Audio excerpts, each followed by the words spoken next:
പട്ടിണി കിടന്ന് മരിച്ച് സുബോധം നഷ്ടപ്പെട്ട മനുഷ്യൻ വിറങ്ങലിച്ചിങ്ങനെ എൻ്റെ മുമ്പിൽ ഇങ്ങനെ കിടക്കുന്നു. എൻ്റെ കണ്ണ് നിറഞ്ഞു പോയി. ഞാൻ ആ കാലുകളിൽ ഇങ്ങനെ പിടിച്ച് സത്യം പറഞ്ഞു. പിതൃകർമ്മങ്ങൾ ചെയ്യേണ്ട ഒരു കാലഘട്ടമാണ് ഭരണി നക്ഷത്രക്കാർക്ക്. കാലഘട്ട ഗ്രഹനില അനുസരിച്ച് ഒരുപാട് മാറ്റങ്ങളൊക്കെ ഉള്ള കാലഘട്ടത്തിലാണെങ്കിലും നിങ്ങളുടെ രേഖകൾ, വിദ്യാഭ്യാസപരമായ രേഖകൾ നഷ്ടപ്പെടാനുള്ള സാധ്യതയുണ്ട്.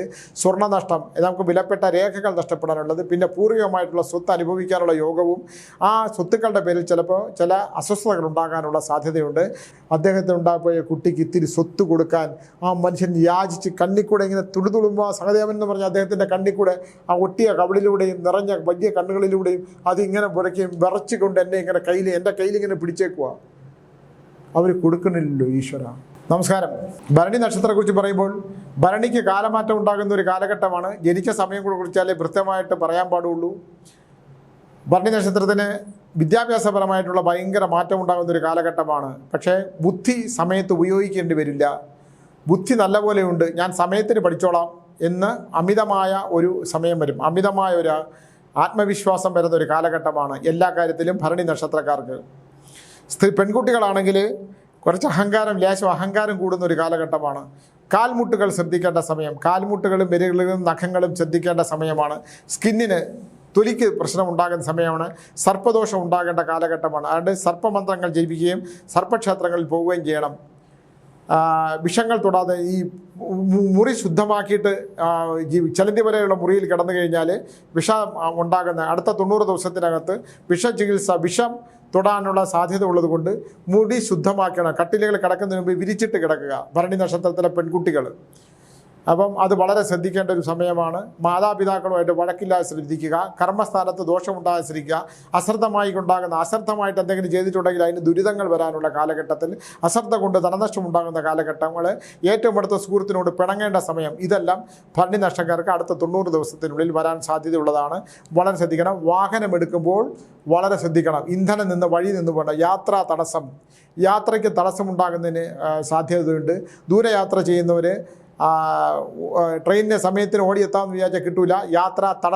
യാത്രയ്ക്ക് തടസ്സമുള്ളതാണ്. പിന്നെ പിതൃകർമ്മങ്ങൾ ചെയ്യേണ്ട ഒരു കാലഘട്ടമാണ് ഭരണി നക്ഷത്രക്കാർക്ക്. കാലഘട്ട ഗ്രഹനില അനുസരിച്ച് ഒരുപാട് മാറ്റങ്ങളൊക്കെ ഉള്ള കാലഘട്ടത്തിലാണെങ്കിലും നിങ്ങളുടെ രേഖകൾ, വിദ്യാഭ്യാസപരമായ രേഖകൾ നഷ്ടപ്പെടാനുള്ള സാധ്യതയുണ്ട്. സ്വർണ്ണനഷ്ടം, നമുക്ക് വിലപ്പെട്ട രേഖകൾ നഷ്ടപ്പെടാനുള്ളത്, പിന്നെ പൂർവികമായിട്ടുള്ള സ്വത്ത് അനുഭവിക്കാനുള്ള യോഗവും ആ സ്വത്തുക്കളുടെ പേരിൽ ചിലപ്പോൾ ചില അസ്വസ്ഥതകൾ ഉണ്ടാകാനുള്ള സാധ്യതയുണ്ട്. കോടതി നിയമ വ്യവഹാരങ്ങളുടെ അതൊക്കെ തീർപ്പുണ്ടാവുകയാണെങ്കിൽ പോലും അതിൽ നിന്ന് കയ്യിൽ നിന്ന് ധനം നഷ്ടം ഉണ്ടാകാനുള്ള സാധ്യതയുണ്ട്. വിരലിലെ 5 വിരലിലെ കുഞ്ഞു വിരലിന് മുറിവുണ്ടാകാനുള്ള സാധ്യത വളരെ കൂടുതലാണ്. അഗ്നി ഏൽക്കാനുള്ള സാധ്യത വളരെ കൂടുതലാണ്. ഇത് ഞാൻ നെഗറ്റീവായിട്ട് പറയുകയല്ല, പോസിറ്റീവായിട്ടുള്ള ഒരുപാട് കാര്യങ്ങളുണ്ട്. അതൊക്കെ നിങ്ങൾക്ക് നല്ലപോലെ കിട്ടും. ഞാൻ അപകടങ്ങളെ സൂചിപ്പിക്കുന്ന കാര്യങ്ങളാണ് ഏറ്റവും കൂടുതൽ പറയുന്നത്. തലമുടി പൊഴിഞ്ഞു പോകാനും കാഴ്ചയ്ക്ക് പ്രശ്നമുണ്ട്, കണ്ണിന് ദോഷമുണ്ടാകുന്ന കാലഘട്ടമായത്, ദന്തത്തിന് ക്ഷയമുണ്ടാകുന്നത്. കാരണം സർപ്പം പണമുയർത്തി നിൽക്കുന്ന കാലഘട്ടമാണ്. അത് തൊലി ഉരിച്ച് കളയുന്ന ഒരു കാലഘട്ടത്തിലേക്കാണ് വരുന്നത് സ്വന്തം ക്ഷേത്രത്തിൽ. അതുകൊണ്ട് സ്കിന്നിന് കുഴപ്പമുണ്ടാകാനുള്ള കാലഘട്ടം ഉള്ളതുകൊണ്ട് വളരെ ശ്രദ്ധിക്കണം. ഭരണി നക്ഷത്രക്കാർ പണം കടം കൊടുക്കുമ്പോൾ ശ്രദ്ധിച്ചില്ലെങ്കിൽ ഒരിക്കലും തിരിച്ചു കിട്ടൂല. പിന്നെ കിട്ടാനുള്ള പണം നമ്മളങ്ങ് എഴുതി തള്ളുന്നതാണ് ഏറ്റവും നല്ലത്. അതാണ് ഭരണിയുടെ ഇന്നത്തെ അവസ്ഥ. അതുകൊണ്ട് ഭരണി നക്ഷത്രക്കാർ വളരെ ചിന്തിക്കണം. ശ്വാസ സംബന്ധമായിട്ടുള്ള പ്രശ്നമാണ്. സ്കിന്നിന് പ്രശ്നമുണ്ടെങ്കിൽ ഡോക്ടറെ കണ്ടേ പറ്റുള്ളൂ. അതിന് പരിഹാരം ഉണ്ടാകുന്ന കുഴപ്പമാണ്. സ്കിന്നിനും ശ്വാസ സംബന്ധമായ ക്രമക്കേടുകളുണ്ടെങ്കിൽ അത് വളരെ ശ്രദ്ധിക്കേണ്ട. ആരോഗ്യത്തെക്കുറിച്ച് അകാരണമായ ചിന്ത, മാനസികമായിട്ടുള്ള തകരാറുണ്ടെങ്കിലും അത് ഡോക്ടറെ കാണാം. മനസ്സിൻ്റെ ഈ വരാൻ പോകുന്ന 90 ദിവസം മനസ്സ് കയ്യിൽ നിൽക്കാത്ത അവസ്ഥ ഈ ഭരണി നക്ഷത്രക്കാർക്കുണ്ട്. സംഘർഷങ്ങൾ ഉണ്ടാകുന്ന ഒരു കാലഘട്ടമാണ്. നല്ലവണ്ണം മാനസിക സംഘർഷം ഉണ്ടാകും ഭരണി നക്ഷത്രക്കാർക്ക്. അപ്പോൾ അതുകൊണ്ട് ഈ നക്ഷത്രക്കാർ വളരെ ശ്രദ്ധിക്കേണ്ട ഒരു കാലഘട്ടത്തിലൂടെയാണ് കടന്നു പോകുന്നത്. 90 ദിവസം വളരെ ശ്രദ്ധിക്കണം. അത് കഴിഞ്ഞുള്ളത് ഞാൻ നോക്കിയിട്ട് പറയുന്നതാണ് ഏറ്റവും നല്ലത്. ഇത് ഞാൻ പറയുന്നു.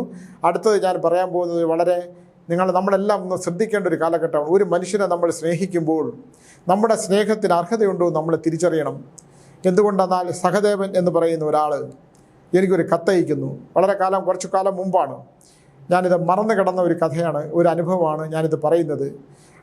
അദ്ദേഹം ഭരണി നക്ഷത്രക്കാരനാണ്.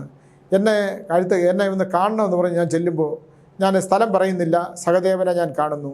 ഒരു വീടിൻ്റെ എന്നോ പ്രതാപമുണ്ടായിരുന്ന ഒരു വീടിൻ്റെ ഒരു ഭാഗം. ഞാൻ താടി മുടിയൊക്കെ വളർത്തി. അന്ന് കല ടീച്ചറെ കല്യാണം കഴിച്ചിട്ടില്ല. ഈ ടീച്ചറെ കൂടെ കൊണ്ടുപോയേനെ. അങ്ങനെ എല്ലാ വീടുകളിലും ഒന്നും പോകാറില്ലായിരുന്നു, ചില വീടുകളിൽ പോകുമായിരുന്നു. അങ്ങനെ ഒരുപാട് അനുഭവങ്ങളുണ്ട്. പോകുമ്പോൾ ഒരിടത്ത് ഞാൻ പോയി, ഒരു വീട്ടിൽ പോയിട്ട് ഞാൻ ഒരു പരിഹാരം ചെയ്യണം. അപ്പോൾ ഞാൻ പറഞ്ഞു ഈ വീട്ടിൽ പരിഹാരം ചെയ്യാൻ പറ്റില്ല, ആ വീട്ടിൽ പരിഹാരം ചെയ്യാമെന്ന്. അപ്പോൾ ഒരു പെൺകുട്ടി മോളിൽ നിന്ന് ഇറങ്ങി വന്ന് പറഞ്ഞു ആ വീട്ടിൽ പരിഹാരം ചെയ്യാൻ പറ്റില്ല. ഞാൻ ചോദിച്ചാൽ അതെന്താണ്? അതിവിടെ ചെയ്യാൻ പറ്റില്ല, അവർ കേരളത്തിൽ അറിയപ്പെടുന്ന ഒരു ആശ്രമവുമായിട്ട് ബന്ധപ്പെട്ടതാണ്. അപ്പോൾ ഞാൻ പറയൂ നമ്മുടെ ഇദ്ദേഹത്തിൻ്റെ ആളാണല്ലേ? അതേ എന്ന് പറഞ്ഞു. ആ വീട്ടിൽ എന്താ, ഈ വീട്ടിൽ പരിഹാരം ചെയ്യാൻ പറ്റില്ല, അഗ്നി കത്തിക്കാൻ പറ്റില്ല. ആ വീട്ടിലാണെങ്കിൽ അഗ്നി കത്തിക്കാം, അവിടെ അഗ്നി കത്തിക്കുന്നില്ല എന്ന് പറഞ്ഞു. ഞാൻ എന്നാൽ പിന്നെ ഇവിടെ പരിഹാരം ചെയ്യില്ല എന്ന് തിരിച്ചു പോയി. അതിൻ്റെ മൂന്നാമത്തെ ദിവസം അവിടുത്തെ ആൾ വിളിച്ച് പറഞ്ഞു ഈ പറഞ്ഞ പെൺകുട്ടി ആ വീട്ടിൽ ആത്മഹത്യ ചെയ്തു എന്ന്.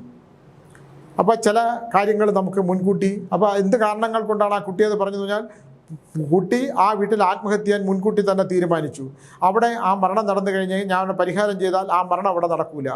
പക്ഷേ കുട്ടി അത് തീരുമാനിച്ചിട്ടുണ്ട്. അപ്പോൾ ചില കാര്യങ്ങൾ തീരുമാനിക്കപ്പെട്ടിട്ടുണ്ട്. ഞാനിത് പറയാനുള്ളതിൻ്റെ കാരണം സഹദേവൻ എന്ന് പറയുന്ന ആളിൻ്റെ വീട്ടിലേക്ക് ചെല്ലുമ്പോൾ അതുപോലൊരു വീടാണ്, പഴയ 2 തൂണുകളൊക്കെ ഉള്ളൊരു വീട്. ഞാൻ ചെന്നു ആ വീടിൻ്റെ ഒരു സൈഡിൽ കട്ടക്കയിൽ പഴയ കയറ്റ് കെട്ടിലാണ്. എന്നെ കണ്ടു വളരെ ആദരപൂർവ്വം അവിടെ ആൾക്കാരൊക്കെ നിൽപ്പുണ്ട്. സ്വാമി, അതെ നമ്മളെ യൂട്യൂബ് DNA ചാനലൊന്നും ഇല്ലല്ലോ, എന്നെ വലിയ പരിചയമൊന്നുമില്ല. എന്നോട് വളരെ കാര്യമായിട്ട് അദ്ദേഹം സംസാരിച്ചു. എഴുന്നേറ്റിരുന്നു, ഒരു കാലിൻ്റെ മുകളിൽ വേറൊരു കാലൊക്കെ എടുത്തു വെച്ച്. കാണാൻ വലിയ മുഖമാണ്, വലിയ കണ്ണും വലിയ മൂക്കൊക്കെയാണ്, വലിയ ചെവിയൊക്കെയാണ്. അപ്പോൾ ഞാൻ ചോദിച്ചു എന്നെ എന്തിനാണ് വന്നത്, വിളിച്ചത്? അല്ല എനിക്കൊന്ന് കാണാൻ വേണ്ടിയിട്ടാണ്. ഞാൻ ചോദിച്ചു ആരാണ് എന്നെക്കുറിച്ച് പറഞ്ഞത്? അപ്പോൾ പറഞ്ഞ ആളിനെക്കുറിച്ച് പറഞ്ഞു. അപ്പോൾ എന്താണ് പ്രശ്നം? അപ്പോൾ പുള്ളിയുടെ അദ്ദേഹത്തിൻ്റെ പ്രശ്നം. അപ്പോൾ അവിടെ നിൽക്കുന്നവരെല്ലാം നോക്കി, എല്ലാവരും അങ്ങോട്ടും ഇങ്ങോട്ടുമൊക്കെ പോയി. അദ്ദേഹം കല്യാണം കഴിച്ചിട്ടില്ല. പക്ഷേ ജീവിതത്തിൻ്റെ ഒരു ഘട്ടം കഴിഞ്ഞപ്പോൾ ഇദ്ദേഹം സ്വത്തുക്കളെല്ലാം തന്നെ ഇദ്ദേഹത്തിൻ്റെ അവിടെയുള്ള സഹോദരിയുടെ മക്കൾക്കും അവർക്കും എല്ലാം എഴുതി വെച്ചു. ഒരുപാട് സ്വത്തുണ്ട്. ഈ സ്വത്തെല്ലാം എഴുതി വെച്ച് കഴിഞ്ഞപ്പോഴാണ് എന്നോ അദ്ദേഹത്തിന് ഒരു ബന്ധമുണ്ടായിരുന്നു, അതിലൊരു കുട്ടിയുണ്ടെന്ന് ഇദ്ദേഹം അറിയുന്നത്, അതിലൊരു പെൺകുട്ടി ഉണ്ടെന്ന് ഇദ്ദേഹം അറിയുന്നത്. ആ പെൺകുട്ടിക്ക് കൊടുക്കാൻ സ്വത്തില്ല. ആ സ്വത്തിൻ്റെ വില അപ്പം ആ സ്ത്രീ വളരെ കാലത്തിന് ശേഷം അവിടെ കണ്ട് ജോലിയായിട്ട് ബന്ധപ്പെട്ട ആ വീടുമായിട്ട് എങ്ങനെയോ പുള്ളിക്ക് ഒരു കുട്ടിയുണ്ടായി, ഒരു പെൺകുട്ടി. അത് ഇദ്ദേഹത്തിൻ്റെ തന്നെയാണ് ഇദ്ദേഹം വിശ്വസിക്കുന്നു. അവൾ നല്ല പേരാണ്, ജാനകി എന്നാണ് അവരുടെ പേര്. അപ്പോൾ ഈ ജാനകി ഒരിക്കലും ഒരു മോശ സ്ത്രീയല്ല. ജാനകി ഞാനുമായിട്ടൊരു ബന്ധമുണ്ടായിരുന്നു. ഒരു കുട്ടി ജനിച്ചതിനെക്കുറിച്ച് എനിക്കറിയില്ല, പക്ഷേ എനിക്ക് അവൾക്ക് എന്തെങ്കിലും കൊടുക്കണം. ഇപ്പോൾ എഴുതി വെച്ചവരാരും ഒന്നും തരാൻ തയ്യാറില്ല. അവർ മനസ്സറിഞ്ഞ് ചെയ്താൽ മാത്രമേ എനിക്ക് ആ കുട്ടിക്ക് എന്തെങ്കിലും കൊടുക്കാൻ പറ്റുള്ളൂ. അത് സ്വാമി ഒന്ന് മേടിച്ച് തരണം എന്നുള്ളതാണ്. ഞാൻ എല്ലാവരുമായിട്ട് സംസാരിക്കും. അതിലെ ചില ചെറുപ്പക്കാർ പറഞ്ഞ സ്വാമി അവർ ചുമ്മാ പറയുന്നതാണ്, അവരൊരു മോശ സ്ത്രീയായിരുന്നു. വ്യാഖ്യാനങ്ങൾ അങ്ങനെയല്ലേ? ഇദ്ദേഹത്തിൻ്റെ മാമൻ്റെ ഒന്നുമല്ല ഇത് അപ്പൂപ്പൻ്റെ ഒന്നുമല്ല, ഇത് അവരിങ്ങനെ വന്ന് പണം സമ്പാദിക്കാനായിട്ട് ഉണ്ടാക്കുന്നതാണ് എന്നൊക്കെ പറഞ്ഞു. ഞാൻ പറഞ്ഞു ഇപ്പോൾ അദ്ദേഹത്തിന് ആ ബന്ധത്തെക്കുറിച്ച് അദ്ദേഹത്തിനല്ലേ അറിയാൻ പറ്റൂ. നമ്മൾ അതിനെക്കുറിച്ച് പറയാൻ നിൽക്കേണ്ട. നിങ്ങളൊരു വിഹിതം എല്ലാവരും കൂടെ അദ്ദേഹത്തിന് കൊടുക്കൂ. അത് കൊടുക്കാൻ തയ്യാറില്ല. അവിടെ ശത്രുതയായി, ഇദ്ദേഹത്തിന് ഭക്ഷണം കൊടുക്കാതായി, ഭയങ്കര പ്രശ്നങ്ങളായിട്ട് മാറി. അദ്ദേഹം എൻ്റെ അന്നത്തെ കാലത്തെ നമ്പറിൽ എന്നെ പലവട്ടം വിളിച്ചു. ചെറുപ്പക്കാരൻ സ്വാമിയെ കാണണമെന്ന് പറഞ്ഞ് ഭക്ഷണം കഴിക്കാതെ കിടക്കുകയാണെന്ന്. ഞാൻ ചെന്നപ്പോൾ അദ്ദേഹം പറഞ്ഞു ഞാൻ ഭക്ഷണം കഴിക്കുന്നില്ല, ഞാനിവിടെ കിടന്ന് മരിക്കും, യുവമാരെല്ലാം കൊണ്ടുപോട്ടെ. അപ്പോൾ മറ്റേ സ്ത്രീ പറഞ്ഞു അദ്ദേഹം ഭക്ഷണം കഴിച്ചോട്ടെ, എനിക്ക് സ്വത്തും പണവും ഒന്നും വേണ്ട, ഞാൻ പോവുകയാണെന്ന് പറഞ്ഞ് പോയി എന്നൊക്കെ പറഞ്ഞിട്ട് ആകെ നമുക്ക് എഴുതുന്ന എൻ്റെ ഈ നോവുകടൽ എന്ന് പറഞ്ഞ പുസ്തകത്തിനകത്ത് ഞാൻ ആ കഥ വിട്ടുപോയത് ഒന്നാണ്. ഇല്ലെങ്കിൽ ഇത്തരത്തിലുള്ള കഥകളാണ് നോവുകടൽ എന്ന് പറയുന്ന എൻ്റെ പുസ്തകം. കടലിൽ കാണുമ്പോൾ നല്ല സൗന്ദര്യമാണ് ഇല്ലേ, നമുക്കിങ്ങനെ എത്ര നേരം വേണമെങ്കിലും കടലിൻ്റെ ഇരമ്പുകളും തിരമാലകളും കണ്ടിങ്ങനെ നിൽക്കാം. പക്ഷേ കടലിന് നോകുന്നു, തിരമാലകൾ അലറി കരയുന്നു, അത് നെഞ്ചത്തടിച്ച് നിലവിളിക്കുന്നു എന്നാണ് ഞാൻ എഴുതിയിട്ടുള്ള ആ പുസ്തകം, നോവുകടൽ എന്ന പുസ്തകം. എനിക്ക് ഏറ്റവും പ്രിയപ്പെട്ട പുസ്തകമാണ്. എൻ്റെ കവർ പേജ് എൻ്റെ തന്നെയാണ്. ഞാൻ അനുഭവിച്ചറിഞ്ഞതും ഞാൻ കടന്നു വന്ന വഴികളിലൂടെയും ഞാൻ കണ്ടുപോയ മനുഷ്യരെക്കുറിച്ച് എഴുതിയ പുസ്തകങ്ങളാണ്. അതിൽ വിട്ടുപോയതാണ് ഈ സഹദേവൻ എന്ന് പറയുന്ന ആ മനുഷ്യൻ്റെ കഥ. അദ്ദേഹത്തിന് അങ്ങനെ ബന്ധമുണ്ടായിട്ട് എനിക്ക് അങ്ങനെ മകളുണ്ടായെന്ന് വിശ്വസിക്കുന്നു. കുടുംബക്കാരത് വിശ്വസിക്കാൻ തയ്യാറില്ല, സ്വത്ത് കൊടുക്കാനും തയ്യാറില്ല. എന്താ ചെയ്യുക? ഒന്നും ചെയ്യാൻ പറ്റില്ല. ഭക്ഷണം കഴിക്കില്ല പുള്ളി. അപ്പോൾ പുള്ളി പറഞ്ഞു ഈ വിൽപ്പത്രം ഒന്നും ഞാൻ മാറ്റി, എനിക്ക് ഇവന്മാർ മനസ്സറിഞ്ഞ് എനിക്ക് തരണം, ഞാൻ കൊടുത്ത എൻ്റെ സ്വത്താണ്, എനിക്ക് ആ കുട്ടിക്ക് എന്തെങ്കിലും കൊടുക്കണം. ആ സ്ത്രീ ആ പെൺകുട്ടിയെ കൊണ്ട് എങ്ങോട്ടോ പോയി. അവരെക്കുറിച്ച് എനിക്കൊരു വെറുവുമില്ല. ഇദ്ദേഹത്തിന് മാനസികമായ വിഭ്രാന്തി ഉണ്ടായി. ഇദ്ദേഹത്തിന് 2 ദിവസം ഒരു 2-3 മാസം കഴിഞ്ഞ് ഞാൻ അതിനകത്ത് ഇടപെടാൻ പറ്റാത്തൊരവസ്ഥ വന്നപ്പോൾ 2-3 മാസം കഴിഞ്ഞ് അതിൻ്റെ ഒരാൾ വിളിച്ചു പറഞ്ഞു സ്വാമി അപ്പൂപ്പൻ ഒന്നും കഴിക്കില്ല, സ്വാമിയെ കാണണമെന്ന് പറയാണ്. ഞാൻ അദ്ദേഹത്തിനെ കാണാൻ ചെന്നപ്പോൾ ആദ്യം കണ്ട് ഊർജ്ജസ്വലനായിട്ടുള്ള സഹദേവനേ അല്ല, അദ്ദേഹം കോലം കെട്ടുപോയി, ഒരു അസ്ഥികഷ്ണം പോലെ ആയിപ്പോയി. എന്നെ കണ്ട് എൻ്റെ കൈ പിടിച്ച വിറയ്ക്കുന്ന കൈകളൂടെ എൻ്റെ കൈ പിടിച്ചിങ്ങനെ കരഞ്ഞു. എനിക്ക് വളരെ കഷ്ടം തോന്നി. ഞാൻ അദ്ദേഹത്തിൻ്റെ നെറ്റിയിൽ ഇങ്ങനെ തലോടി കൊടുത്തു, അദ്ദേഹത്തിൻ്റെ പുറത്ത് തലോടി. എല്ലാം തോലുമായ ഒരു മനുഷ്യൻ കരയുന്നു. തനിക്കെന്നോ ഒരു പെൺകുട്ടിയായിട്ടൊരു ബന്ധമുണ്ടായി, അതിലൊരു കുട്ടിയുണ്ടെന്ന് പുള്ളി വിശ്വസിക്കുന്നു. എഴുതി കൊടുത്ത സ്വത്തൊന്നും കൊടുക്കാൻ ഇപ്പോഴത്തെ ചെറുപ്പക്കാരും ഇപ്പോഴത്തെ വീട്ടുകാരും തയ്യാറില്ല. ഞാൻ എത്ര താണു വീണ് പറഞ്ഞു, എൻ്റെ ഒന്നുമില്ലായിരുന്നു, എൻ്റെ ആശ്രമം മാത്രമേ ഉള്ളൂ. അതുകൊണ്ട് ഞാൻ പറഞ്ഞു, അപ്പം ഞാൻ പറഞ്ഞു നിങ്ങൾ ഇദ്ദേഹത്തെ എനിക്ക് തന്നേക്കൂ, ഞാൻ കാന്തല്ലൂർ ആശ്രമത്തിൽ കൊണ്ടുപോയി ഇദ്ദേഹത്തിനെ നോക്കാം, നിങ്ങൾ ഇദ്ദേഹത്തെ വിട്ടേക്കൂ. അതിനവർ തയ്യാറില്ല. അവസാനം എൻ്റെ ദയനീയമായ ഒരു അവസ്ഥ എന്ന് പറഞ്ഞാൽ, അദ്ദേഹം എൻ്റെ ഇദ്ദേഹത്തെ കൈപിടിച്ച് വിറച്ചുകൊണ്ട് പറയണു, സ്വാമി എന്നെ ഇവിടെ നിന്ന് കൊണ്ടുപോകൂ. അപ്പോൾ മറ്റവരാരും വിടാൻ തയ്യാറില്ല. എന്നെ ഇവിടുന്ന് കൊണ്ടുപോകൂ സ്വാമി, എനിക്കിവിടെ കിടന്നുറങ്ങാൻ വയ്യ. എനിക്ക് രാത്രിയാവുമ്പം പുള്ളി സ്ഥലകാല ബോധം നഷ്ടപ്പെട്ടാണ് സംസാരിക്കുന്നത്, സ്ഥലകാല ബോധമില്ലാതെ. എന്താണ് ഈ മനുഷ്യർക്ക്? ഞാൻ ചോദിക്കുകയാണ്, അദ്ദേഹത്തിൻ്റെ സ്വത്ത് കൊണ്ടുപോയി, ഇഷ്ടം പോലെ സ്വത്തുണ്ടായിരുന്നു, എല്ലാവർക്കും എഴുതി കൊടുത്തു.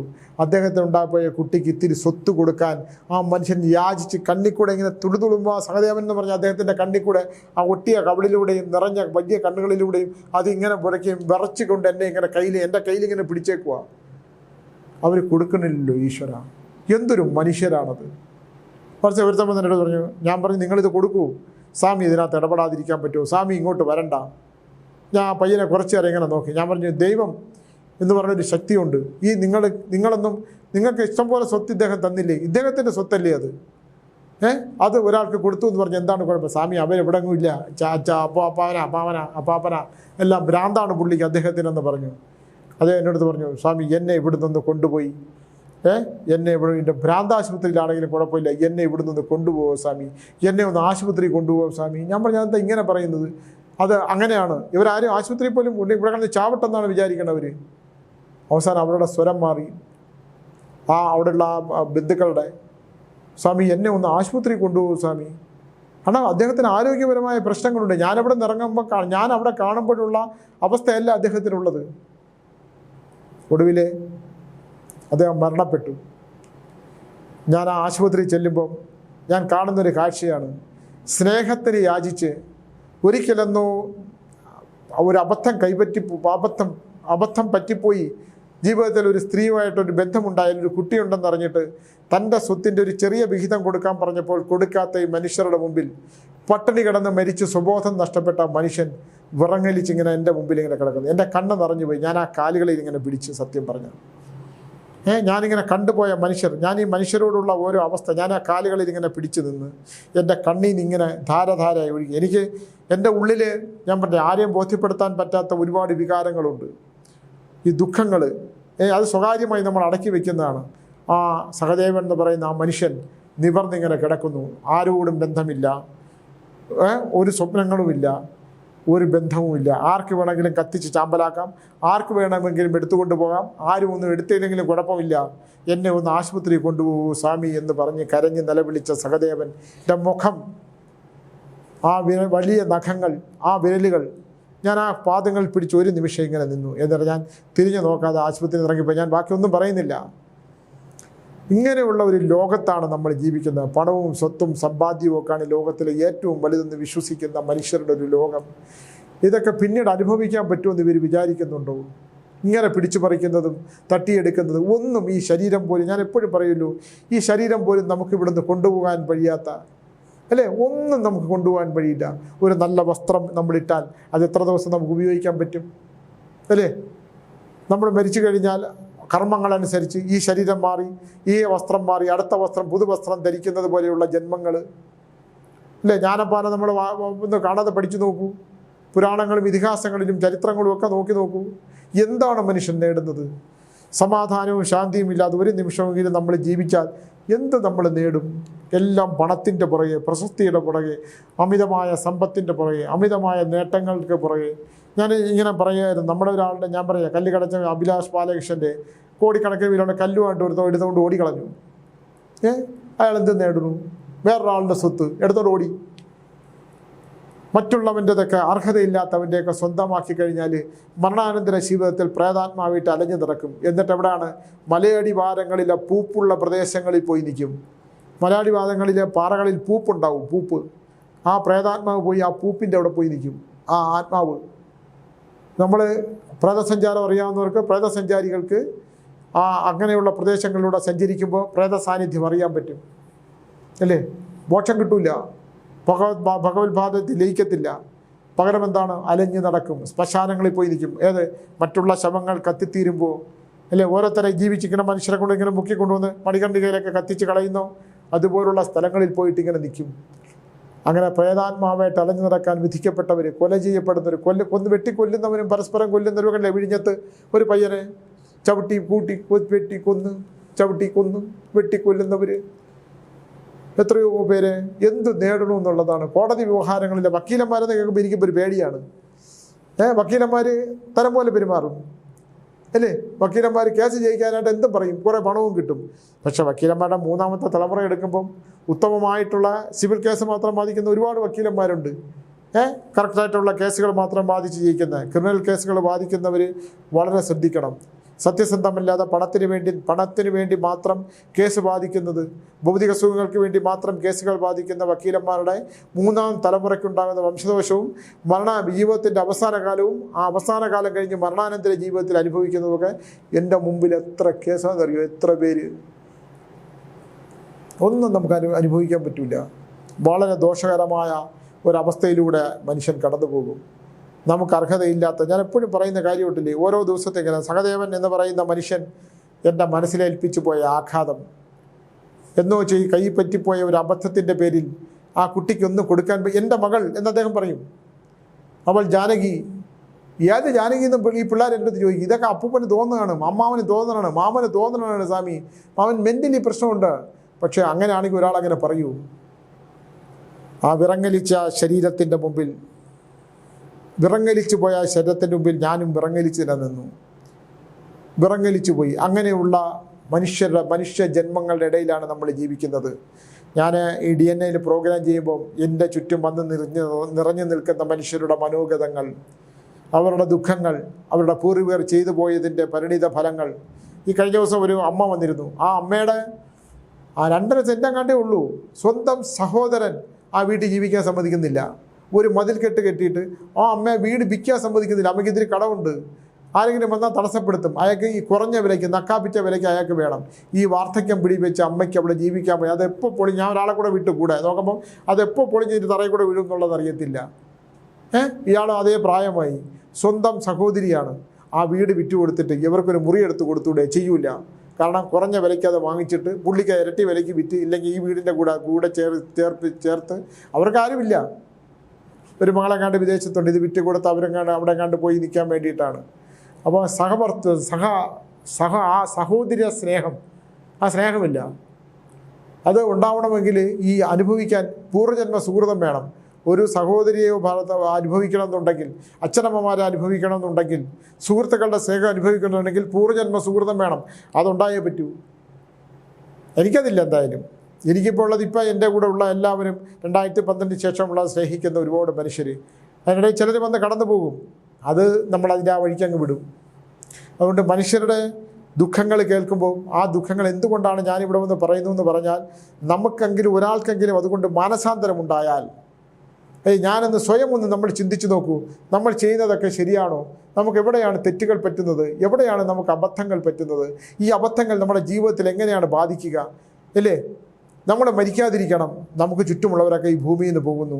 അവരെക്കുറിച്ചുള്ള ഓർമ്മകൾ നമ്മൾ ഫോട്ടോയിലേക്ക് നോക്കുമ്പോൾ, ഇവൻ ഇന്നലെ വരെ എൻ്റെ കൂടെ ഇരുന്ന് ഭക്ഷണം കഴിച്ചവനല്ലേ? ഇവൻ എനിക്ക് ആഹാരം വാങ്ങി തന്നവനല്ലേ? ഇവൻ എന്നെ ചേർത്ത് പിടിച്ചവനല്ലേ? എനിക്ക് അസുഖം വന്നപ്പോൾ എന്നെ ആശുപത്രിയിൽ കൊണ്ടുപോയവനല്ലേ? അവനല്ല ഈ ഭൂമിയിൽ നിന്ന് പോയി. ഞാനിപ്പോഴും മരിക്കാതെ ഭഗവാൻ ഈശ്വരനും വേണ്ടാതെ ജീവിക്കുന്നു എന്ന് നമുക്ക് തോന്നുമ്പോഴാണ് നമുക്ക് മാനസാന്തരം വരേണ്ടത്. ഈശ്വര, ഇത് കൃത്യസമയമായിട്ടുള്ള അത് വളരെ ഘടകമാണ്. നമ്മളെ ഒപ്പം ജീവിക്കുന്നവർ, ഒരാൾ പുറത്തോട്ട് പോയാൽ അയാൾ തിരിച്ചു വരുന്നത് വരെ നമ്മുടെ മുമ്പിലില്ല. അയാൾ എങ്ങനെ വരുന്നു എന്നുള്ളത് വലിയ പ്രധാനമാണ്, അല്ലേ? സമയം തെറ്റിയാൽ എൻ്റെ മുമ്പിലുള്ള ഒരുപാട് ഉദാഹരണങ്ങളാണ്. ഞാനപ്പോൾ ആര് വന്നാലും ഞാൻ പറയും, കുറച്ച് കഴിഞ്ഞിട്ട് പോവാം, ഇല്ലെങ്കിൽ ഇവിടെ വന്ന് കുറച്ച് നേരം ഇരിക്കൂ, ചിലരുടെ സമയമുണ്ട്. അങ്ങനെയുള്ള ഒരുപാട് പേരുണ്ട്. നമ്മളതൊന്നും ഓർക്കില്ല. നമ്മളെപ്പോഴും നമുക്കൊരിക്കലും മരണമില്ല എന്നും, അപ്പുറത്തെ വീട്ടിലൊരു മരണം വന്നാൽ ആ മരണം നമ്മുടെ വീട്ടിലേക്ക് വരില്ല എന്നും, നമുക്ക് ദീർഘായുസ്സാണെന്നും, നമുക്ക് 100 വയസ്സ് വരെ ജീവിക്കാമെന്നും, മറ്റുള്ളവരെല്ലാം തന്നെ ഏത് നിമിഷവും ഈ ഭൂമിയിൽ നിന്ന് പോകാമെന്നും, നമുക്കെല്ലാ ഭൗതിക സുഖങ്ങളും അനുഭവിക്കാൻ പറ്റുമെന്നുള്ള ചിന്ത, ദൃഢമായിട്ടുള്ള നമ്മുടെ ആ ചിന്ത, ആ ചിന്തകളിലൂടെ നമ്മൾ ജീവിക്കുമ്പോഴാണ് നമുക്ക് വന്നു കയറുന്ന ഓരോന്ന് നമുക്ക് അനുഭവിക്കാൻ നമ്മൾ ഈശ്വര എന്തിനാണ് എന്നെ ഇങ്ങനെ കഷ്ടപ്പെടുത്തുന്നത് എന്ന് തോന്നുന്ന അവസ്ഥയിലേക്ക് മനുഷ്യൻ കടന്നു പോകുന്നത് നമ്മൾ തിരിച്ചറിയുന്നത്. നമ്മളെപ്പോഴും ചിന്തിക്കാൻ ഒരുപാട് കാര്യമുണ്ട്. അധികാരമോ പണമോ സമ്പത്ത്, പിന്നെ പ്രശസ്തി, ഈ ഇരിപ്പിടങ്ങൾ, ഇതൊന്നും നമുക്കൊന്നും തരില്ല. 1000 അമ്പലങ്ങളിൽ പോയി ചന്ദനക്കുറ്റി തൊട്ടിട്ട് കാര്യമില്ല. അധികാര കസേരയിൽ 1000 വർഷം ജീവിച്ചിരുന്നിട്ട് കാര്യമില്ല. ചക്രവർത്തിയായിട്ട് ജീവിച്ചിട്ട് കാര്യമില്ല. മനസമാധാനമുണ്ടോ? സമാധാനമായിട്ട് ഉറങ്ങാൻ കഴിയുന്നുണ്ടോ? നീ ഗൃഹനിലയിൽ രാജയോഗം ഉണ്ടായിട്ട് ശുക്രൻ ഉദിച്ചു നിന്നിട്ട് കാര്യമില്ല. ചക്രവർത്തി യോഗം ഉണ്ടായിട്ടും കാര്യമില്ല. നിനക്കത് അനുഭവിക്കാൻ പറ്റുന്നുണ്ടോ? നമ്മളൊരു കാര്യം അറിയിക്കണം, യാചന ഭിക്ഷയിൽ പോലും ഉണ്ട് ചക്രവർത്തി യോഗം. ഭിക്ഷാടനത്തിൽ ചക്രവർത്തിയാകാം, കാരണം അവന് കൂടുതൽ ഭിക്ഷ കിട്ടും. ജ്യോതിഷശാസ്ത്ര പ്രകാരം ചക്രവർത്തി യോഗമാണ്. പക്ഷേ എവിടെയാണ് ഭിക്ഷാടനം? നീ മറ്റുള്ള മുമ്പിൽ കൈനീട്ടി ഭിക്ഷ എടുക്കണം. കണ്ടില്ലേ, ചില ഭിക്ഷക്കാർ മരിക്കുമ്പം കോടിക്കണക്കിന് രൂപ കൊണ്ടുവന്ന് കൂട്ടിയിട്ടിട്ട് അവൻ അടുക്കി വെച്ച് അവൻ ചത്ത് കഴിയുമ്പം പായ്സറ മോടി കിടന്നാണ് മരിക്കുന്നത്. അവൻ ചക്രവർത്തി യോഗമാണ്. ആ പണം അവന് അനുഭവിക്കാൻ പറ്റുമോ? അല്ലേ?